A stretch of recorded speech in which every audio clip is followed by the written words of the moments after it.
안녕하세요. 사연 읽어주는 남녀입니다. 오늘도 와주셔서 감사드리며, 그럼 오늘의 사연 바로 소개해드리겠습니다. 안녕하세요, 청취자 여러분. 저는 영주에서 살고 있는 아이 둘을 키우고 있는 주부입니다. 여러분, 대리청정이라는 말 들어보셨나요? 아마도 많은 분들께서 사극 드라마를 통해 들어보셨을 거라 생각되네요. 저도 결혼 전에는 그랬거든요. 대리청정. 군주국에서 왕이 병이 들거나 나이가 들어 정사를 제대로 돌볼 수 없게 되었을 때 후계자에게 자신을 대신해서 정사를 돌보게 하는 것을 말하죠.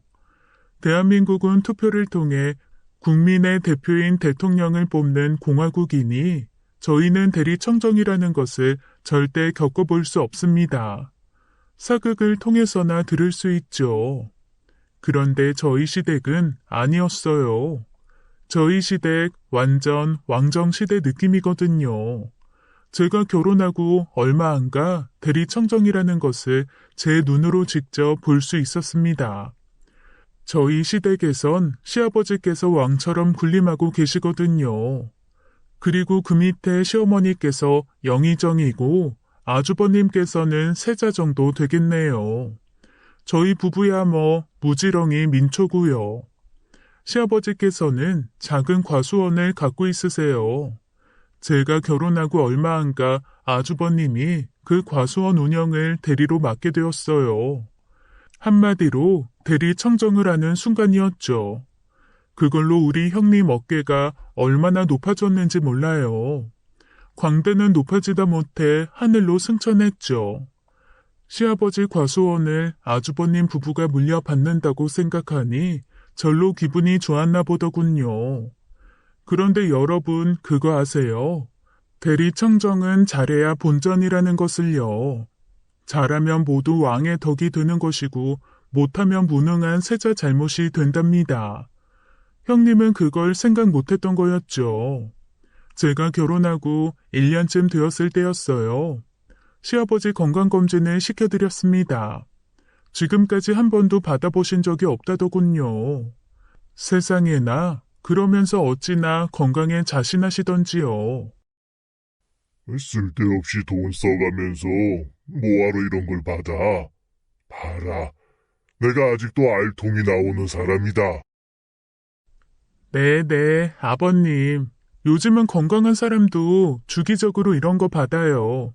얼마 전부터 아침에 다리도 아프고 그러시다면서 이참에 싹 살펴봐요. 네 아버지 말만 저러는 거다. 저 봐라. 아주 좋아 실실 웃는 거. 조수? 작은 며느리가 비싼 거로 해주는 거니까 내일 금식하라는 거 꼭 지켜요.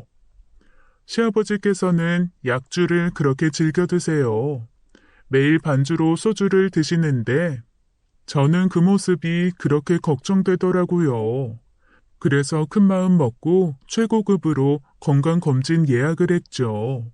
그리고 검진을 받고 2주 후 결과지를 받아보았는데 와, 저 정말 기절하는 줄 알았습니다. 여보, 이거 빨간색으로 표시된 거는 이 수치가 안 좋다는 뜻인가? 어머, 어쩜 좋아. 당신 결혼 전에는 부모님 안 살펴드리고 뭐 했어? 건강검진 결과지에 정상 수치는 검정색으로 나오지만 문제가 있는 수치는 빨간색으로 표시가 되어 나왔는데 세상에 우리 시아버지 결과지는 무슨 붉은 비가 오는 것 마냥 다 시뻘겠어요. 그날 바로 검진한 병원에서 연락이 오더군요. 당장 병원으로 와서 상담을 받으라고 해서 저희 가족 모두 병원으로 달려갔어요. 당뇨도 심하시고 심장도 안 좋으시고 고혈압에 콜레스테롤 수치도 너무 높으신데 아이고 간 수치는 왜 이래? 아이고. 의사 선생님께서 한마디 하실 때마다 시어머니는 무슨 교회 기도회 때 아멘을 외치듯 아이고야를 연신 외치시며 손뼉을 치셨죠. 의사 상담 결과 시아버지는 심각한 당뇨 환자셨고 가장 큰 문제는 간 수치가 지나치게 높다는 점이었습니다. 물론 고혈압과 고지혈은 보너스였어요. 아마도 15살 때부터 태우신 담배와 매일 드시는 약주 때문이었겠죠. 어르신, 담배 태우시죠? 아이, 조금 태우지. 하루에 한 갑은 피워요. 술은요? 술도 조금씩 마시지. 하루에 소주 2병씩 마셔요. 잠은 잘 주무시고요. 잘 거 다 자면서 무슨 일을 하나. 담배 끊으시고 술도 금주하세요. 잠은 적어도 8시간은 주무시고요. 이 양반아. 늙으면 잠이 안 와요. 술도 그냥 약주로 마시는 거지. 내가 어디 술 좋아서 마시나. 네네, 그러신데 이제는 술도 담배도 완전히 끊으셔야 해요. 지금까지 아무 문제 없이 살았다니까. 못하시겠으면 며느님한테 다음부터는 건강검진 예약 잡지 말아달라고 하세요. 돈 낭비니까. 대신 그 돈으로 다른 거 들으세요. 다른 거? 뭐. 검진하실 돈으로 그냥 상조 가입하세요. 이대로라면 내년쯤 쓰실 수 있겠네. 그 말에 시아버지는 아주 노발대발하셨어요. 그런데 그분이 참 명의시더군요. 그렇게 집으로 돌아온 시아버지는 단칼에 담배와 술을 끊으셨거든요. 다른 의사들처럼 환자 기분 생각하며 조근조근 말했다면 시아버지는 담배와 술을 절대 안 끊으셨을 거예요. 아무튼 시댁 식구들은 비상이 떨어졌습니다. 당장 시아버지가 하시는 일을 그만두시게 하고는 건강관리 모드에 돌입해야만 했죠. 그런데 문제는 시아버지가 하시는 일이었어요. 작은 과수원을 하셨는데 작은 아들, 그러니까 제 남편과 함께 일을 하셨습니다. 그런데 시아버지가 일에서 빠지면 아무리 과수원이 작다고 해도 남편이 모든 것을 혼자 할 수는 없었어요.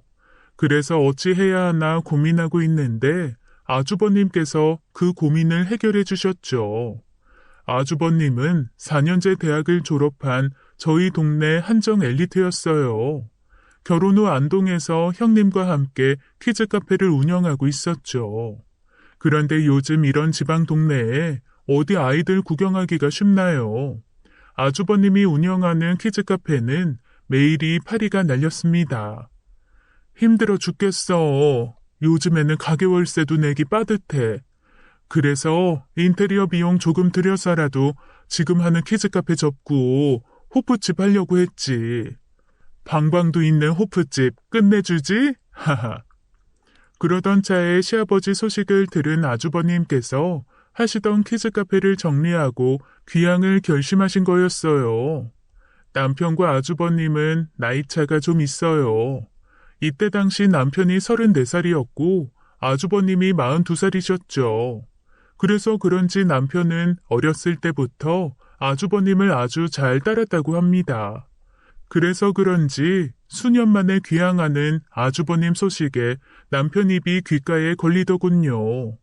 그렇게 아주버님이 고향으로 돌아오시고는 우리 집안 과수원의 새 사령탑이 돼주셨어요.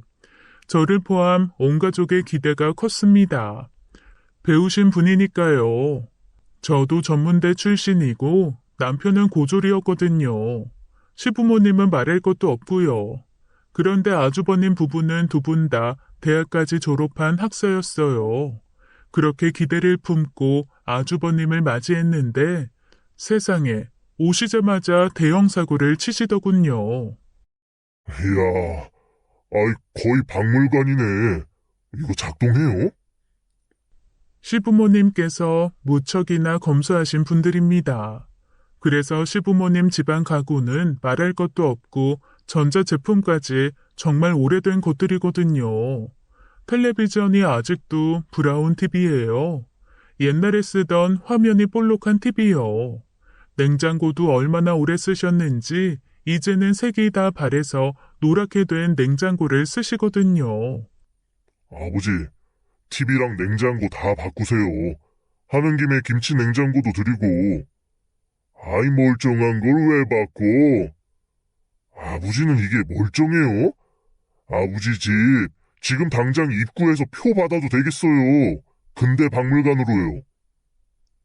그렇게 큰소리치던 아주버님은 시부모님 집 가전들을 바꿔주신다고 하셨죠.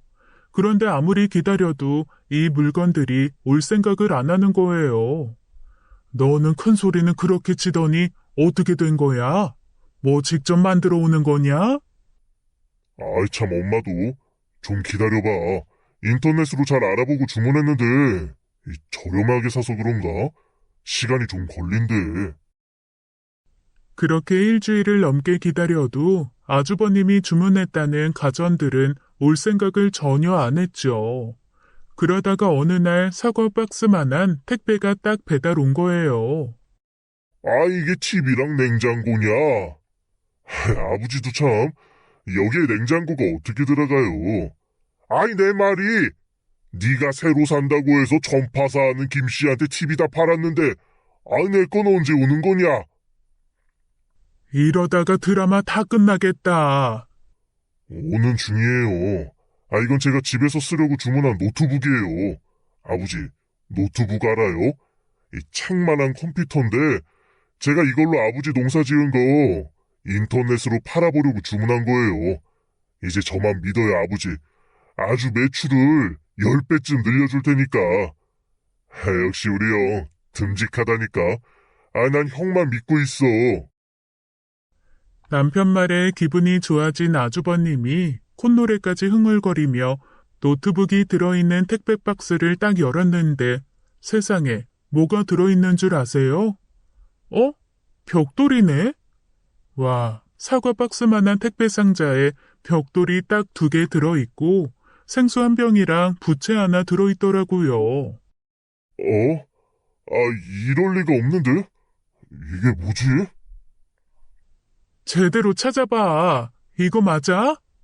아주버님과 형님은 당황해하며 벽돌 2개를 꺼내고는 박스를 뒤집어 속 내용물을 다 꺼냈지만 그 안에 노트북 컴퓨터가 짠하고 나타날 리가 없었죠. 이거 사, 네 사기당한 거다. 아버지, 그럴 리가요. 저 그런 거 당하는 모질이 아니에요. 뭔가 착오가 있는 것 같은데. 이 착오는 얼어 죽을?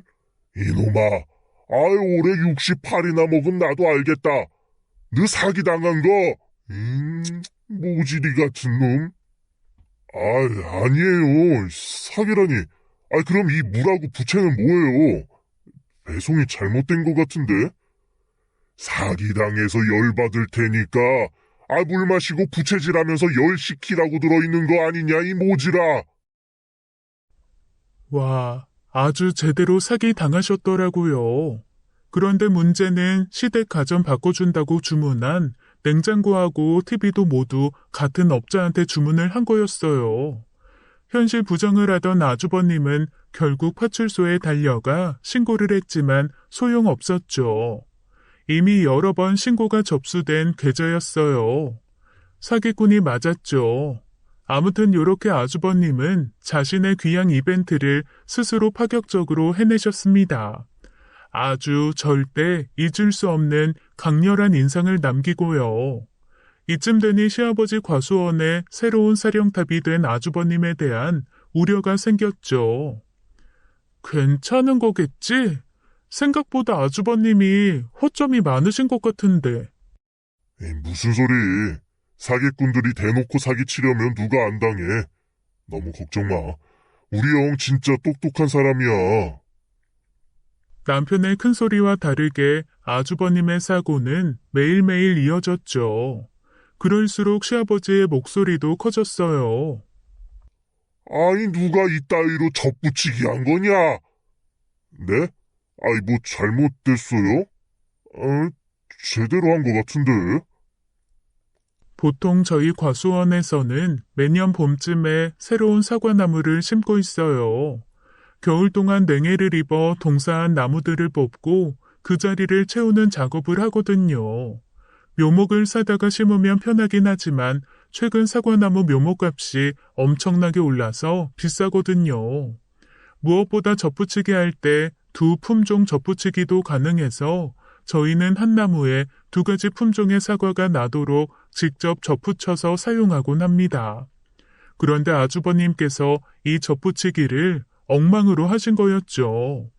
대각선으로 자르거나 쪼개서 그 사이에 접수를 넣어줘야 하는데 아주버님은 그냥 가위로 뭉텅뭉텅 잘라버린 거였어요. 아이, 너는 처음 하는 것도 아니면서 이게 뭐야? 어? 이리 줘봐. 내가 아이고, 아버지! 아버님, 괜찮으세요? 아이 참, 혈압 조심하시라니까. 괜찮다. 아이, 큰애 너는 그냥 가서 필요 창고나 정리해라. 이상하네. 내가 볼 때는 제대로 된 것 같은데. 아이, 필요 창고 가래도! 거의 매일 이런 날이었다고 보시면 돼요. 이건 뭐 이러다가 시아버지 혈압 터질까봐 걱정되고 오늘은 무슨 사고를 치실까 아주버님 보며 또 걱정되고 했죠. 남편이 하는 과수원 일 도우며 저는 계속 시아버지를 관찰했어요. 하루에도 몇 번씩 울그락불그락 완전 걸어다니는 시한폭탄 같았죠. 아무래도 아버님은 과수원 못 나오시게 하는 게 좋겠어. 아주버님 일하시는 거 감시하려고 나오시는 건 알겠는데 이러다가 큰일 나겠어. 형이 원래 공부만 하던 사람이라 이런 일은 서툴러. 그래도 똑똑한 사람이니 금방 적응할 거야. 걱정 마. 와, 당신한테 진짜 아주버님은 종교 그 자체구만. 아이, 그런가? 나중에 이 일에 대해 물어봤어요. 남편이 좀 순해요. 화낼 줄도 모르고요. 그래서 어렸을 때 동네에서 껄렁한 친구들한테 좀 타겟이 돼서 괴롭힘을 당할 뻔했나 봐요. 그런데 그때마다 아주버님이 남편을 구해줬대요. 얘 내 동생이다. 누구든 얘 건들면 다 죽는다고. 남편이 당할 때면 진짜 슈퍼맨처럼 달려와서 남편을 구해준 거죠.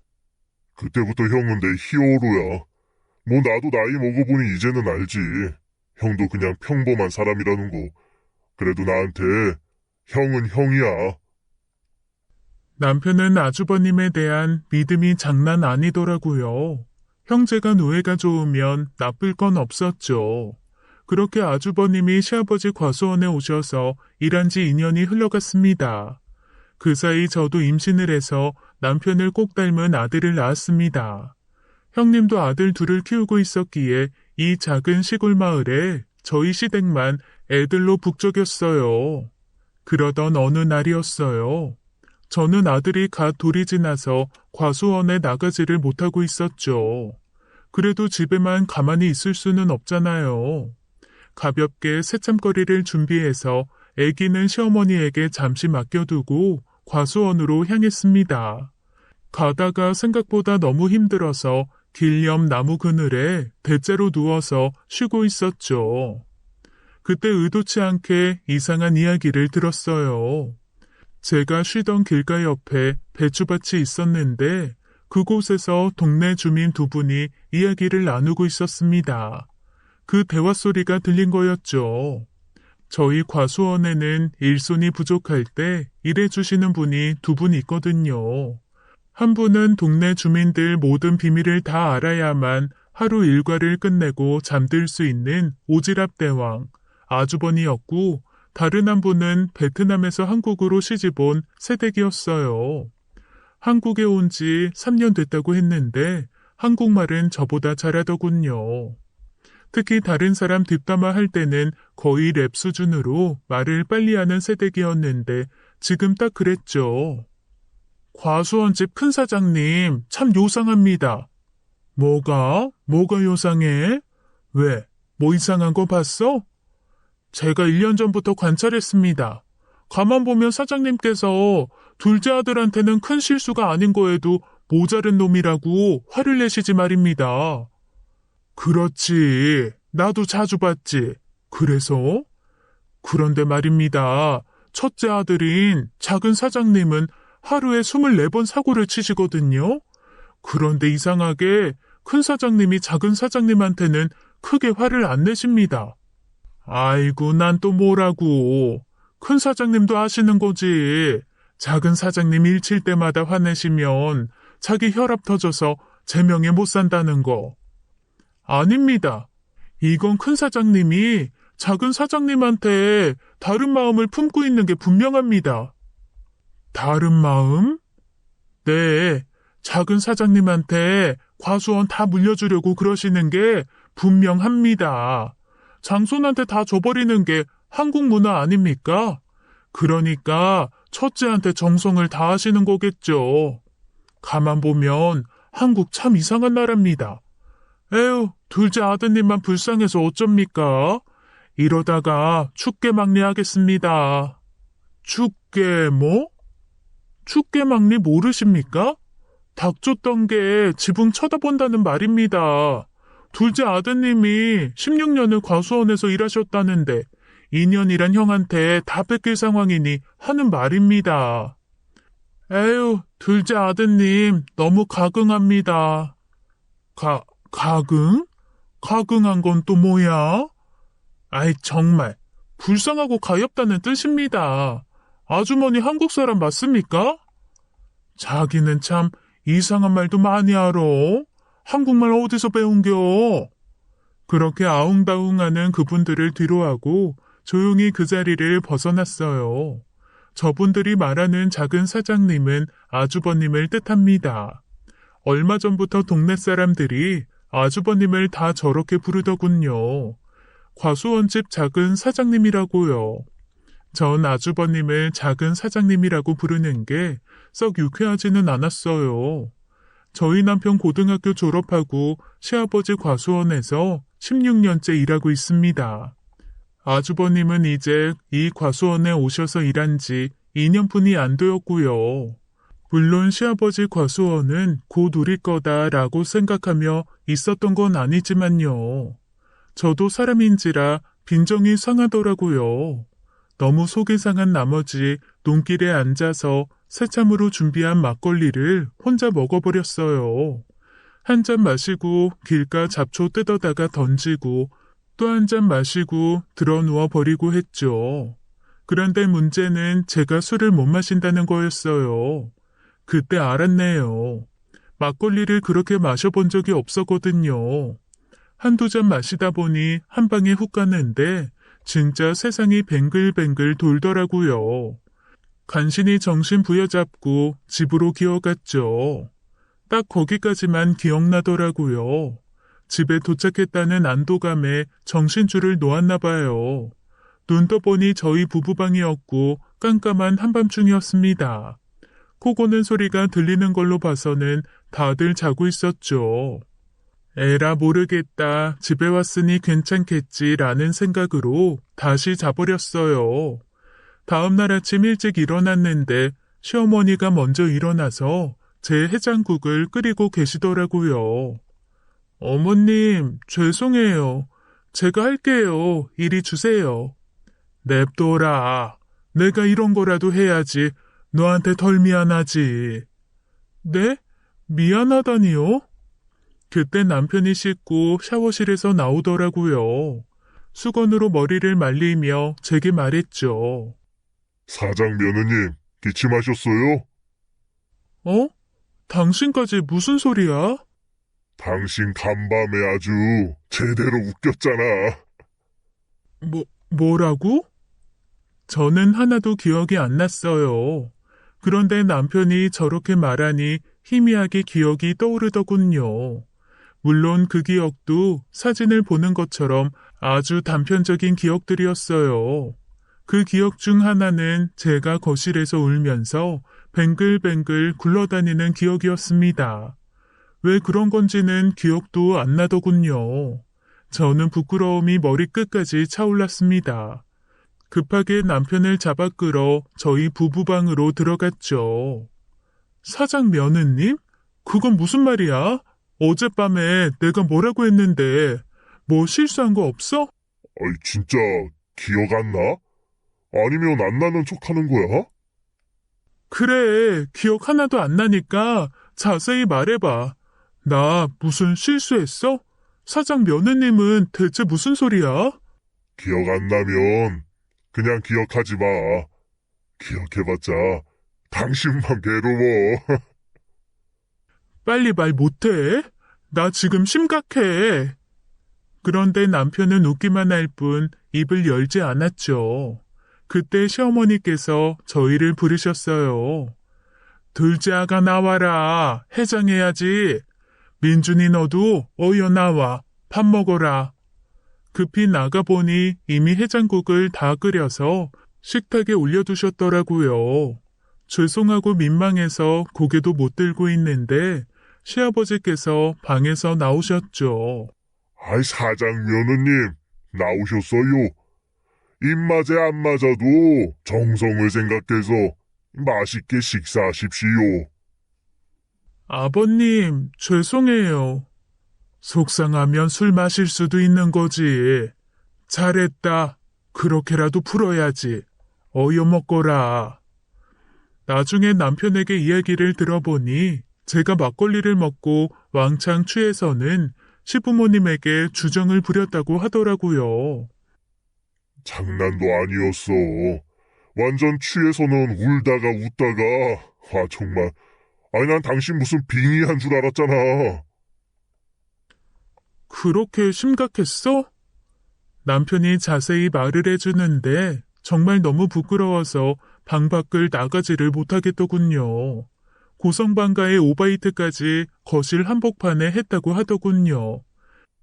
이야, 소리 지르고 주정 부리는데 진짜 엄청났다. 아, 미치겠네. 나 어쩜 좋니? 여보, 우리 그냥 분가할까? 나 시부모님 얼굴 어떻게 봐? 그 뒤로 정말 한동안 시부모님을 피해 도망다녔어요. 너무 부끄러웠거든요. 그런데 한편 이쯤 되니 정말 궁금해지더군요. 제가 과수원 아주버님에게 물려줄 거냐고 술조정을 그렇게 부렸을 때 시아버지의 반응이 무엇이었는지요. 그런데 내가 그렇게 술주정 부리면서 과수원 아주버님 물려줄 거냐고 주정 부릴 때 아버님께서 무슨 말씀하셨어? 아무 말씀 안 하셨어. 아무 말씀도? 어머님은? 살다 살다 며느리 술주정 다 본다 하셨나? 그거 말고 다른 말씀은 없으셨어? 그냥 나중에는 미안하다고 하신 것 같아. 미안하다고? 뭐가? 나도 몰라. 그냥 자기가 토한 거 치우면서 연신 미안하다고 하셔서 나도 좀 이상했지. 토한 건 이 사람인데 왜 엄마가 미안하다고 하는지. 와, 그 순간 딱 알겠더라고요. 과수원은 이미 아주버님에게 남겨주기로 시부모님들은 합의가 끝난 상태인 거죠. 그러니까 그 점이 제게 미안한 거였어요. 이런 제 의심을 확신으로 바꿔준 사람이 있으니 바로 형님이었습니다. 이번에 애들 필리핀으로 어학연수라도 보낼까 해. 민재 이제 겨우 초등학교 2학년인데요. 민우는 초등학생도 아닌데 벌써 어학연수를 보내요? 동서는 젊은 사람이 이렇게 잘 모른다. 어렸을 때부터 제대로 된 영어 교육을 받아야 영어에 금방 눈을 뜨는 법이야. 그럼 필리핀 어학원에 애들끼리 가요? 아직 어리잖아. 그건 안 되지. 내가 같이 갈 거야. 여름방학 기간에 한 달 정도 다녀오려고. 여름에요? 한참 과수원 바쁠 시기인데. 그때만 사람 몇 명 더 써야지. 애들 공부시키는 게 더 중요하잖아.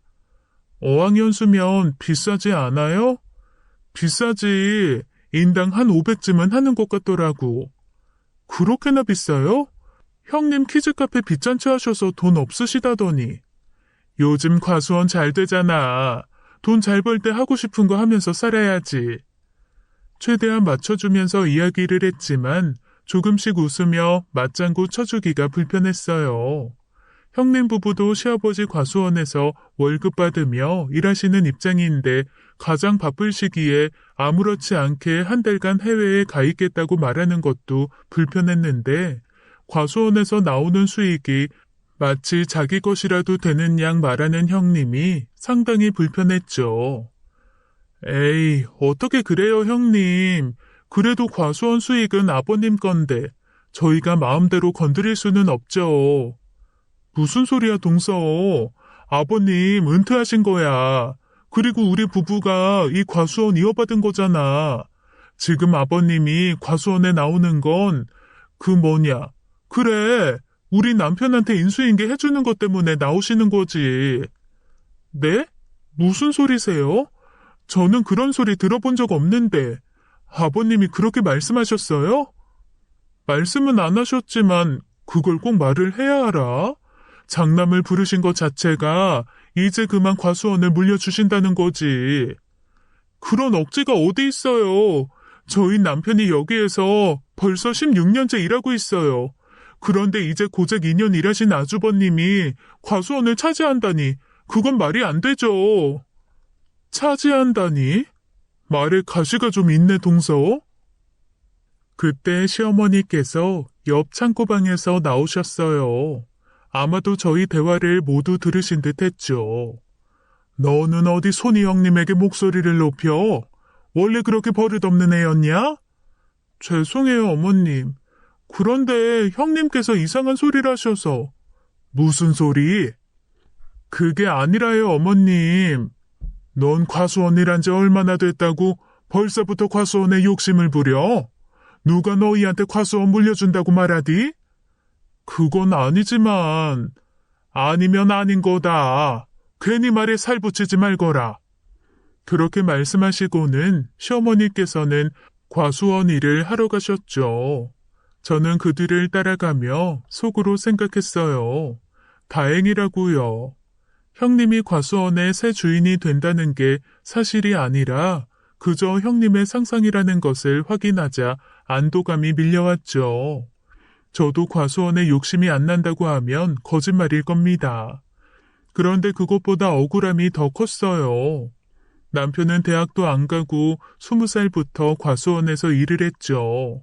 그런데 아주버님은 대학도 다니시고 하고 싶은 일 다 하시다가 이제 하는 일이 다 잘 안 되어서 과수원에 일하러 오신 지 2년이 된 건데 이 과수원을 아주버님이 물려받으면 제 남편이 얼마나 속상하고 억울하겠어요. 저는 그게 가장 많이 걱정되었습니다. 그런데 시어머니께서 저렇게 말씀해 주시니 걱정이 해결되는 것 같았죠. 하지만 얼마 안 가 저는 확실하게 좌절을 할 수밖에 없었습니다. 저와 반대로 형님은 쾌재를 부르짖었죠. 요즘 첫째 민국이를 사람들이 과수원집 작은 사장님이라고 부른다지. 네, 아버님. 저희가 그렇게 불러달라는 것도 아닌데 사람들이 그렇게 부르네요. 아마도 과수원 새 주인이 누군지 아는 거 아닐까요? 당신 경고망동하지 마. 과수원 새 주인은 무슨 소리야? 아버지가 과수원 주인이시지. 왜? 아버지 이제 은퇴하시면 형이 물려받아서 하면 되지. 아유, 이 속도 없는 남편놈 때문에 환장하겠더군요. 조용히 남편 발을 밟아 잘근잘근 꾹꾹 밟았어요.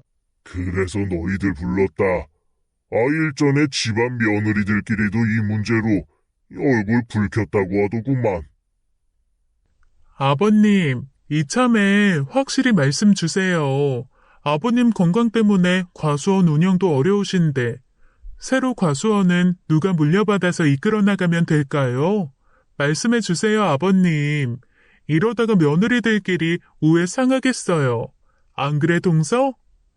과수원 문제 때문에 형님하고 싸울 일은 없어요. 저번에는 제가 죄송해요. 그런데 형님 말씀처럼 아버님이 확실히 말씀해 주시는 게 좋을 것 같긴 해요. 그래. 내가 이번에 확실히 말하마. 시아버지의 발표를 앞두고 그 3초간 저는 마른 침을 삼켰죠. 가슴이 순간 두근두근 하더군요. 과수원은 큰애 민국이한테 물려주도록 하마. 이 결정에 불만이 있는 사람들도 분명히 있겠지만, 다 이유가 있으니 잘 따라주면 고맙겠구나. 그리고 이 둘째 아가 나중 보자. 와, 순간 제 마음이 땅바닥으로 내팽개쳐지는 것 같았습니다. 이 와중에 웃으며 자기 형한테 축하한다고 말하는 남편과 미안한 표정을 지으며 어쩔 줄 몰라 하는 아주버님이 보였어요. 그리고 신나서 입이 귀에 걸린 형님도 보였죠. 시아버지의 부름에 시아버지 방으로 갔습니다. 니들 부부한테는 미안하다. 이 민준이 놈도 젊은 시절 다 바쳐 과수원 일 도운 거 잘 알고, 둘째 아가 너도 결혼하면서부터 우리 봉양한 거 내 잘 알고 고맙게 생각한다. 솔직히 저 너무 서운해요. 그렇게 잘 아신다면서 어떻게 이런 결정을 하세요? 사실 며칠 전부터 욕심 부리지 말자, 내 거 아닌 거에 욕심내지 말자 계속 되뇌고 있었는데 아버님이 저희 고생 다 안다고 그렇게 말씀하시니까 그 말씀이 더 서운해요. 미안하다. 이 조만간 과수원이랑 이것저것 정리할 테니 너희 부부도 이제 분가하거라. 허무하기도 하고 속도 상하고 마음 정리가 잘 안 되더군요. 누군가를 붙잡고 잘못된 결정이라고 따질 수도 없고요. 제 마음과 상관없이 그렇게 정리가 되는 듯 했습니다. 그런데 시아버지의 폭탄 선언이 있고 일주일 뒤 난리가 났습니다. 그날도 뒤숭숭한 마음을 간신히 진정시키며 과수원에서 남편과 일을 하고 있었어요. 남편과 새 일을 구하고 분가를 하더라도 일단 닥친 과수원 일을 마무리를 해야 했으니까요. 아버님, 눈이 왜 그러세요? 눈? 아버지, 눈 왜 이래요? 아이, 내 눈이 왜? 이리 봐요. 아니, 네 아버지 눈이 왜 이렇게 노랗냐? 아버님, 이거 황달인 것 같은데요? 어제까지만 해도 안 그랬는데 이럴 게 아니라 빨리 병원 가보셔야 할 것 같아요. 어머, 아버님, 황달 너무 심하신데요? 아이고, 참나. 아이, 호들갑들은 됐다. 뭐 이런 걸로 병원을 가냐? 아, 호들갑이 아니잖아요. 당신은 뭐예요? 이런 걸로 병원 안 가면 뭐 죽어서 장례 치를 때 가는 곳이 병원이에요? 아이고, 속상해. 이 양반아, 그렇게 술 그만 마시래도 숨어서 마시더니 이 인간이 기어이 병원 가게 어서 일어나지 못해요? 시어머니의 분노에 찬 한마디에 시아버지께서는 조용히 겉옷을 챙겨 병원으로 향하셨어요. 물론 투덜투덜 거리셨죠. 몸에서 아픈 이상이 없으니 더 그러셨던 것 같아요. 당장 시아버지를 모시고 병원에 달려가 피검사부터 복부 초음파에 CT까지 찍어보았습니다. 전격성 간염, 급성 간부전이에요. 네? 전 뭐라고요? 간부전이요? 저희 아버님 매년 건강검진 받고 있는데. 전격성 간염은 건강하신 분들도 이렇게 갑자기 발생하는 경우가 있어요. 건강검진 이후 간 수치가 안 좋아서 그 뒤로 꾸준히 관리했어요. 왜 이렇게 된 건가요, 선생님? 전격 뭐요? 이게 심각한 건가요? 네, 어머님. 급성 간부전인데 쉽게 말해 발병 1, 2주 만에 갑자기 간이 제 기능을 못하는 상태라는 거예요. 간이 기능을 못하면 다른 장기들도 기능을 못하고 합병증으로 내부종, 심부전, 폐혈증 등이 올 수 있어요. 안타깝지만 전격성 간염의 절반은 그 원인을 찾지 못하고 있습니다. 그렇다면 간이식이 필요하신 건가요? 연세가 있으시니 큰 수술이 어려우실 수도 있어요. 일단 합병증 치료부터 해보시면서 경과를 볼게요. 아이고, 이게 웬 날벼락이니? 선생님, 우리 남편 좀 살려주소. 시아버지의 갑작스러운 급성 간부전 진단에 온 가족은 정신을 차릴 수가 없었어요. 실시간으로 상태가 심각해지고 있는 시아버지는 바로 중환자실에 입원을 했습니다. 합병증 치료를 시작했지만 경과가 좋지 못했어요. 그렇게 일주일이 지나자 더 이상 합병증 치료로 해결할 수 없는 상태가 되셨죠. 당장 간이식이 필요해진 상황이었습니다. 결국 시아버지가 입원하신 이후 지금까지 고민을 하던 남편이 입을 열었죠. 아무래도 내가 아버지 간이식을 해드려야 할 것 같아. 그래, 아버님 간이식 해드려야 할 것 같아. 그런데 당신은 아니지. 내가 아들인데 그럼 누가 해드려? 아들이 당신 하나야? 아버님 아들 또 있으시잖아. 형? 그래, 당신 형. 나도 아버님 많이 걱정돼. 당신 마음도 잘 알고. 그런데 아버님은 당신 과수원에서 16년을 일한 당신이 아니라 장남인 아주버님을 선택해서 과수원 물려주셨잖아. 당신이 20대에 과수원에서 죽어라 일할 때 아주버님은 20대에 대학도 다니시고 했었어. 어떻게 보면 혜택은 아주버님이 다 독차지한 거야. 그러니까 이런 일에 대해서도 장남인 아주버님이 더 큰 책임을 짊어지는 게 맞다고 생각해. 미안해. 너무 이기적으로 생각하고 말해서. 하지만 내 남편은 당신이잖아. 그리고 당신, 우리 아들 준서 아빠기도 하고. 내가 미안해. 당신이 우리 부모님을 어떻게 모셨는데 시집 와서 시부모 모시고 그 힘든 과수원 일도 지금까지 해줬는데 미안해. 내가 면목이 없어. 그런데 나도 아버지 아들이잖아. 간이식 적합성 검사 받아볼게. 그런데 너무 걱정하지 마. 형이 적합하다면 형한테 이식 맡길 거야. 그런데 만약에, 아주 만약에 말이야. 그래, 알았어. 내가 아무리 싫다고 해도 그것까지는 못 막을 거 알아. 두 형제가 모두 검사 받아보고 둘 다 적합하다고 하면 당신이 나서서 하지 말아줘. 만약 아주버님은 부적합하고 당신만 적합하다면 당신 선택에 따를게. 그렇게 남편과 아주버님이 시아버지 간이식에 대한 적합성 검사를 해보기로 했죠. 남편이 먼저 아주버님에게 이야기를 꺼냈어요. 그런데 아주버님 반응이 미지근했죠. 형, 아무래도 우리들 중에 한 명이 아버지한테 간이식 해줘야 할 것 같아. 형? 형! 미안. 다른 생각하는 중이라. 우리가 아버지 간이식 해드려야 한다고. 그런가? 그래야겠지? 뭐야, 그 반응은. 일단, 적합성 검사 먼저 받아야 하니까, 담당 의한테 말해볼게. 이상한 아주버님 반응을 보는데 느낌이 쎄하더라고요. 어쨌거나 남편과 아주버님이 간이식 적합성 검사를 받기로 약속을 했어요. 그리고 일주일 뒤 검사를 받기 위해 입원을 해야 하는데 아주버님이 감쪽같이 사라진 겁니다. 아무리 연락을 해도 연락을 받지 않았어요. 어쩔 수 없이 형님에게 전화를 했습니다. 여러 번 전화 끝에 형님이 전화를 받더군요. 형님, 오늘 아주버님 입원하셔야 하는데 병원에도 안 오시고 전화도 안 받으셔서요. 그게 동서, 아무래도 그이가 좀 검사를 받기 힘들겠어. 네? 당일에 갑자기 무슨 말씀이세요? 민재 아빠가 지금 독감이 심해서 병원 가기가 힘들 것 같아. 열이 39도까지 올랐다니까.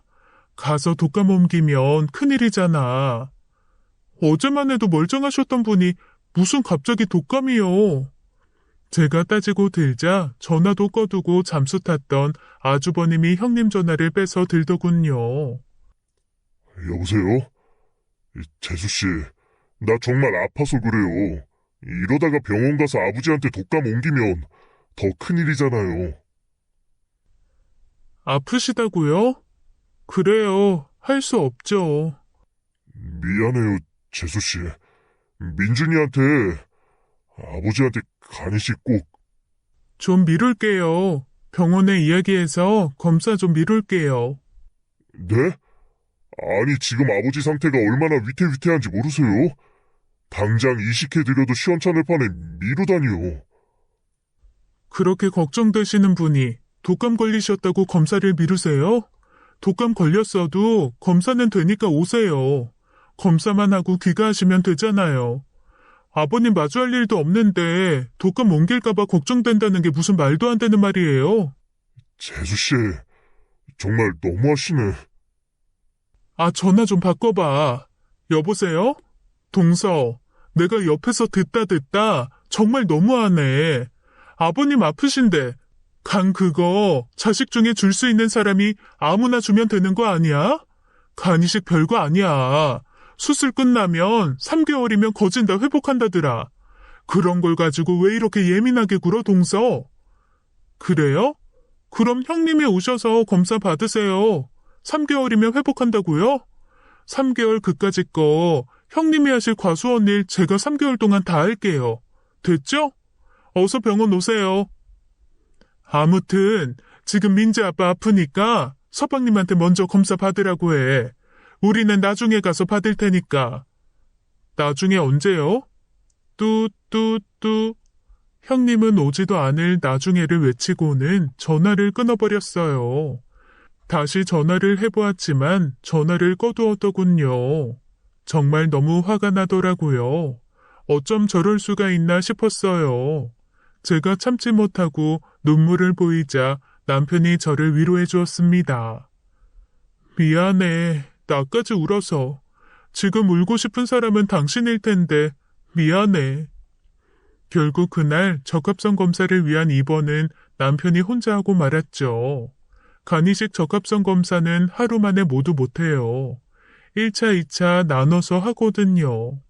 며칠간 텀을 두고 했는데 그동안 아주버님은 결국 연락도 없고 병원에 오지도 않았습니다.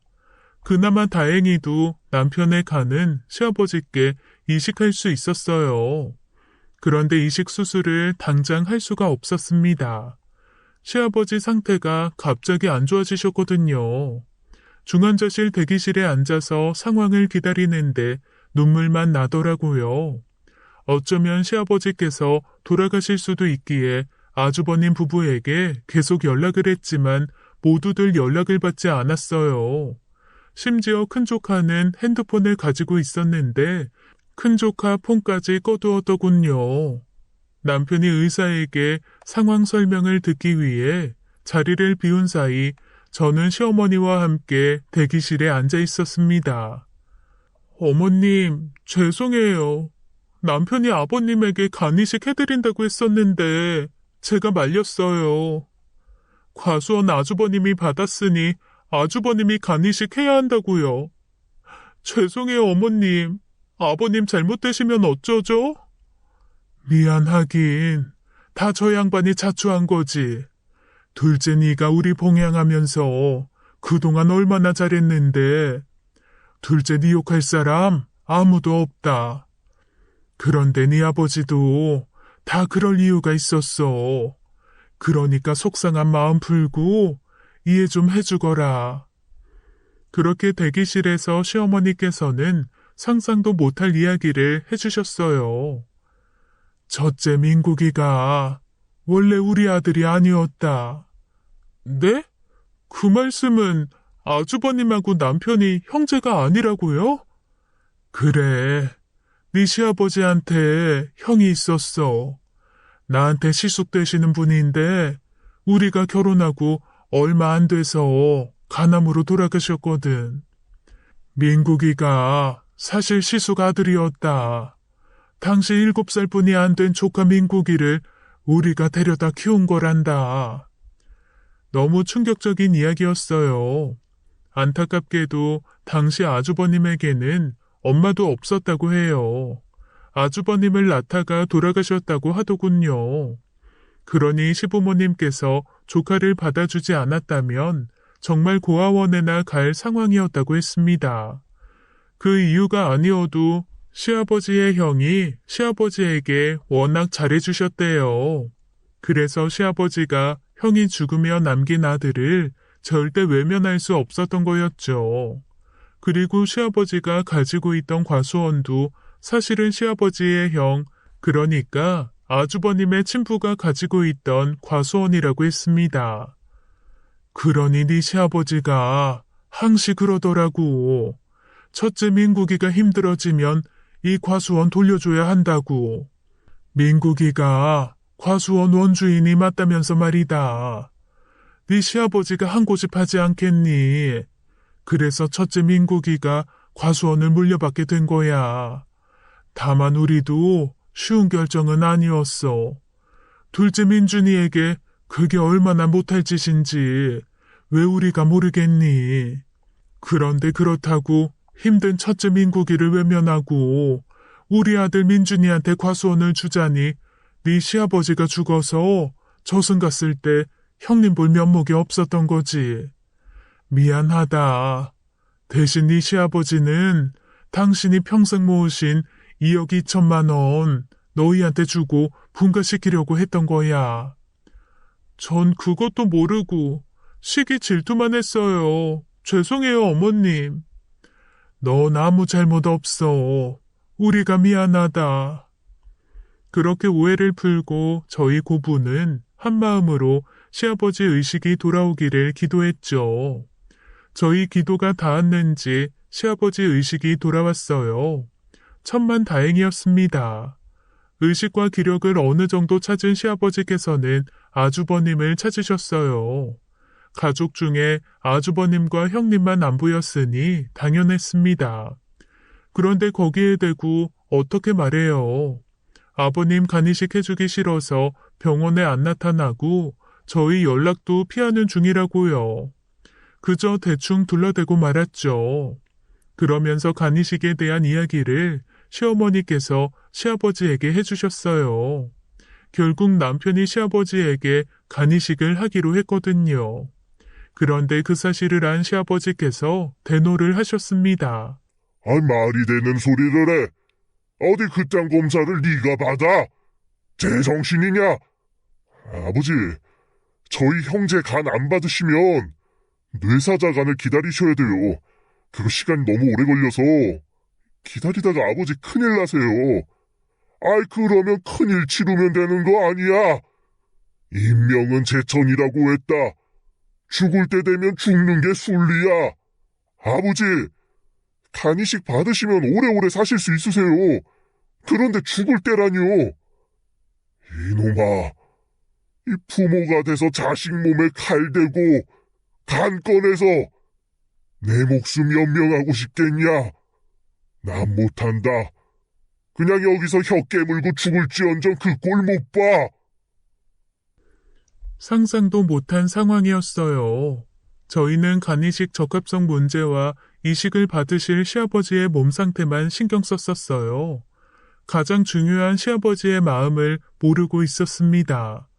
시아버지께서는 완고하셨어요. 절대 이식을 받지 않겠다는 입장을 고수하셨죠.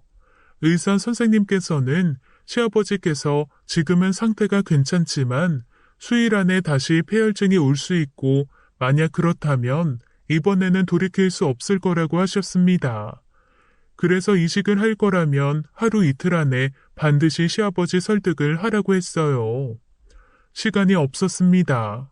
결국 남편이 시아버지에게 매달렸어요. 아버지, 간이식 받으세요. 기운 없다. 같은 말 반복하게 하지 말거라. 동네 사람들이 다 아버지 걱정해요. 그런데 아버지 돌아가시면 저 장례식장에서 말할 거예요.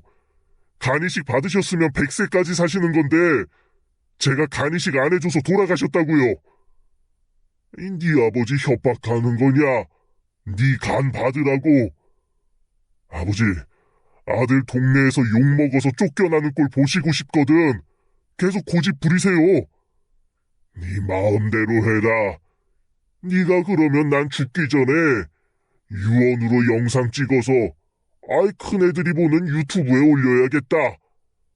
동네 사람들 보시라고. 거기에 내가 간 안 받는 거라고 말하면 되는 거 아니냐?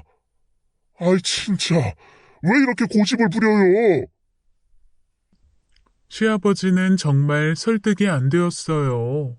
남편이 화도 내보고 시어머니께서 시아버지 혼도 내보고 제가 간절하게 빌어도 보았지만 절대 자신의 의견을 굽히지 않으셨죠.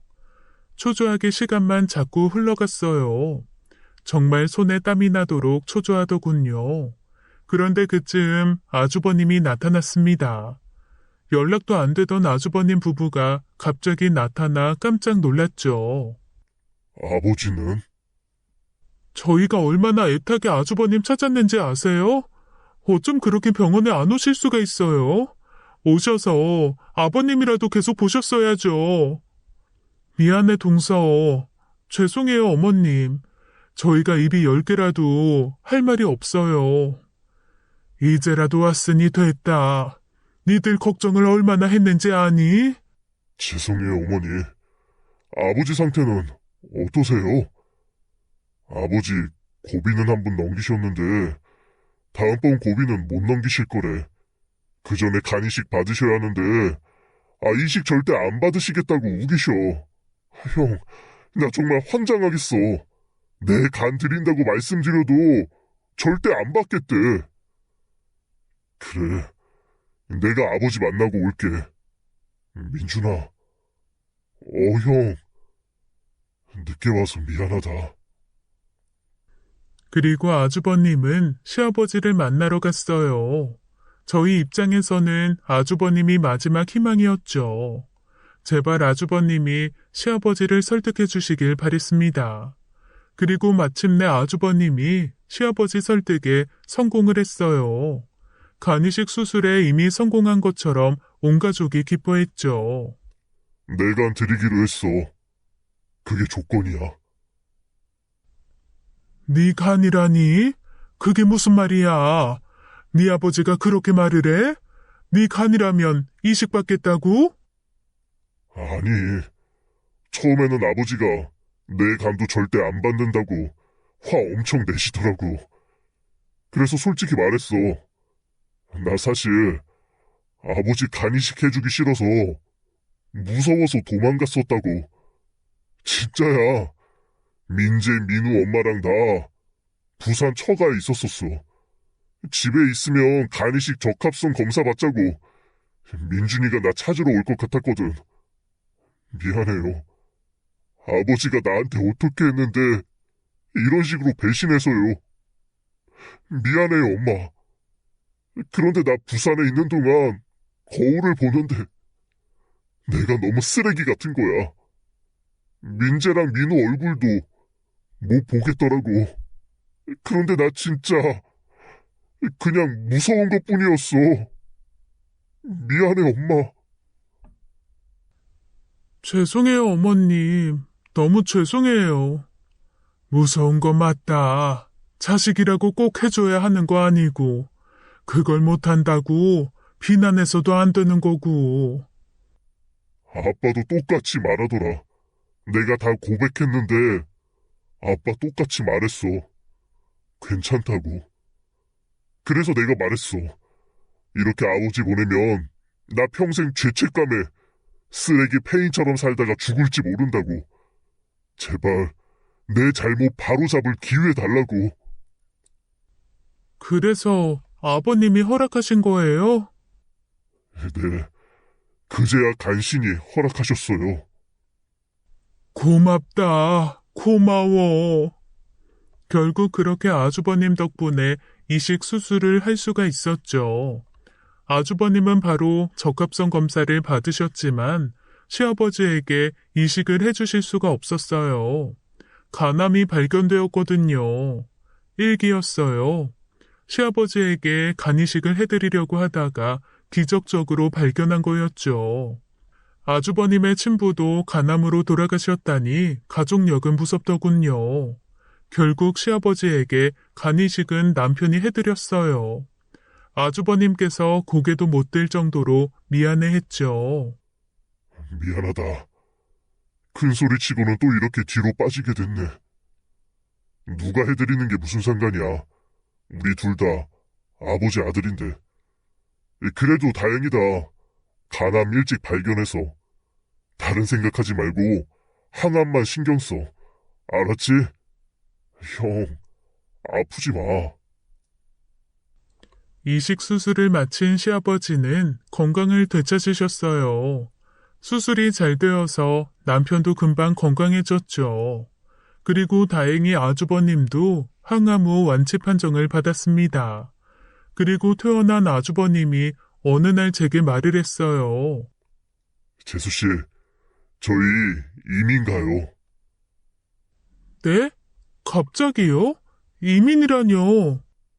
저희 원래 하던 키즈 카페 망하면 필리핀 가서 살기로 했었어요. 뭐 정확히는 이민은 아니고 이주죠. 필리핀에서 여행 가이드나 하면서 살려고요. 제가 다른 건 몰라도 영어 하나는 기똥차게 잘하거든요. 뭐 물가 저렴하니 어렵지 않게 살 수 있을 거예요. 민재랑 민우 영어 공부도 시키고 일석이조죠. 그게 아니라 과수원은요? 팔고 가시게요? 당연히 안 팔죠. 과수원은 재수씨랑 민준이 거예요. 제가 무슨 자격으로 그 과수원을 탐내요. 저는 그때 시어머니께서 제게 해준 이야기가 생각났어요. 아주버님의 출생의 비밀과 과수원이 사실 아주버님의 친부 것이었다는 사실이요. 이 사실을 아주버님이 알아야 한다고 생각했지만 제가 나서서 쉽사리 말하긴 어려웠죠. 제가 낄 자리가 아니었으니까요. 그래서 어떻게 하나 망설이는데 아주버님이 말했습니다. 저 사실 아버지 아들 아니에요. 네? 정확히 아버지 큰형이 제 친부예요. 아, 어떻게 하셨어요? 아? 재수씨 아셨어요? 네, 죄송해요. 제가 그 사실 알고 있다는 걸 말해도 되나, 말하면 안 되나 판단이 안 돼서 본의 아니게 숨기게 됐어요. 그런데 아주버님은 어떻게 하셨어요? 제 친아버지가 돌아가셨을 때 제가 7살이었었는데 제가 모를 수가 없죠. 아, 그렇겠네요. 그러면 과수원이 원래 큰아버님 소유였다는 것도 아세요? 네, 다 알아요. 그런데 그건 이미 36년 전 일이에요. 그냥 과거죠. 저 진짜 미련 없어요.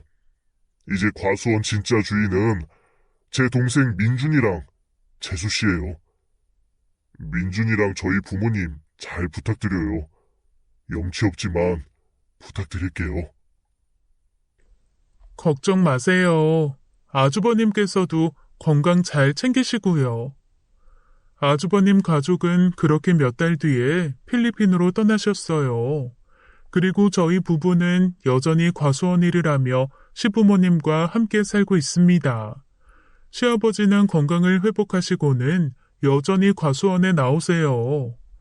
아, 아버지, 나오지 마시라니까 자꾸 나오시네. 내가 아직 70도 안 됐다. 게다가 네 남편 간 받아서 내가 네 남편만큼 건강하다. 그럼요, 건강하시죠. 100세까지 끄떡 없으실 거예요. 누가 말리겠나요? 이 황당한 부자를요. 저는 지금에 감사하고 있습니다. 큰 고난과 위기가 닥쳤지만 저희 가족 똘똘 뭉쳐 그 위기를 극복했으니까요. 올여름에는 필리핀으로 다 함께 한 달 살이를 떠날 계획을 세우고 있습니다. 아주버님 집에 가서 한 달간 죽치고 놀려고요. 과수원 과일은 누가 따냐고요? 누군가는 따가겠죠 뭐. 지금까지 사연 읽어주는 남녀였습니다. 끝까지 시청해주신 여러분 감사드리며 저희는 다음 사연으로 돌아올게요. 감사합니다.